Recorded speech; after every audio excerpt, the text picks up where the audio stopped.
English, great language, great Bengal, and some don't. We've got to reach everybody. So, what motivates students? These are two older theories I kind of like. Individuals are motivated when they perceive that they are treated equally in comparison to others. Everybody wants to be treated equally. Not just the good students, but the struggling students too. So, we all start at different points in learning. And it's important that we recognize that we need to treat all students equally. And then individuals are motivated by performance and the expected outcomes of their own behaviors. Okay, but motivation is the doorway to engagement. And we talk about motivation all the time, but it's in these terms. Terms, intrinsic, extrinsic. But how to create synergy between motivation and active learning. How do we do that? Okay, some answers. First of all, you need to establish a learning community. Yes? And safe environment. Safe. And sense of belonging. And minimize pressure. And my friend will be talking next about alternative assessments, which help to minimize pressure. Okay? Students understand that their presence matters. When a student is absent from my class and they come back, I say, I'm so glad you're back. We missed you being here. Your presence really matters. Every student needs to feel that way.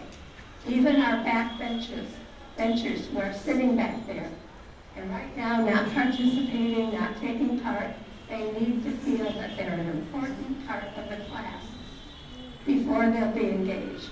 Does that make sense? Treating them equally. Okay.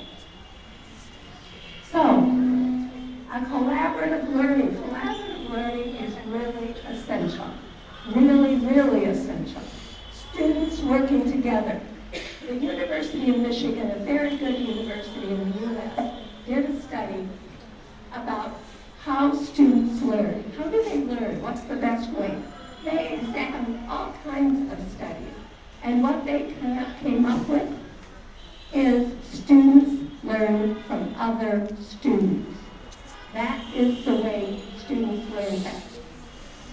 It doesn't mean we're going to be out of a job next year, but it does mean we need to have them working together, working in groups, helping each other.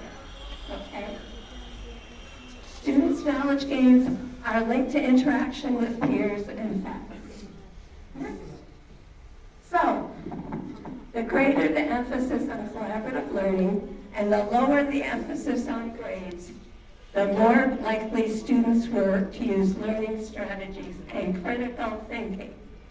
And students learning in collaborative groups had a statistically significant advantage in overall problem solving.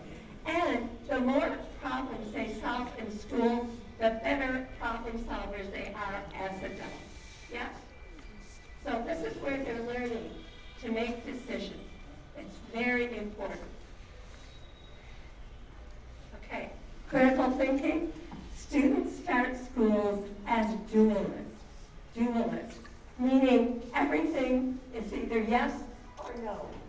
Should I vote in the next election?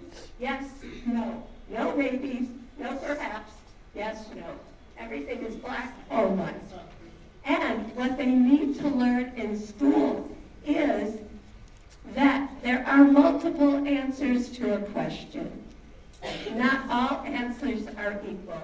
And they need to be able to evaluate their answers, not by what their friends say, not by what their teachers say, but by what they think. Okay? Next. So, learner-centered, activities-based, real-world materials. Real-world materials. I have been in many classrooms says, let's write a letter to the president of our country or the prime minister of our country. Well, these students know that that person is never going to read these letters. It's not the real world. How about writing a letter to their mother and father for being so wonderful and supportive? You know, I mean, real world, not something that's not real to them. Something that mirrors their life. And outcome, what the learner will be able to do, not just the content covered.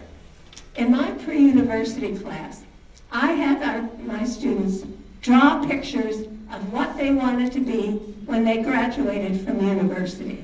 They had not been admitted yet. And I papered the room with the pictures.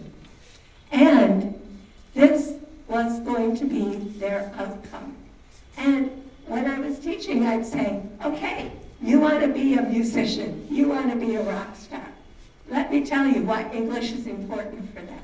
Or a young woman wanted to be a judge. Why is English important for that? We're relating it to our students. And learning in and out of the classroom. Okay, next one. Okay, now, this is the core of this model. Expectancy times value. This is what leads to student engagement. Expectancy. It's the effort those students are willing to spend on a task. It's directly related to if they will be able to perform it successfully. So those struggling students, if they look at a task and they think, I could never do this, and maybe they're having to work by themselves, that's when they start talking, poking, telling jokes. But if they're in a group and all together they say, we can do this, I can help you do this, it makes a world of difference.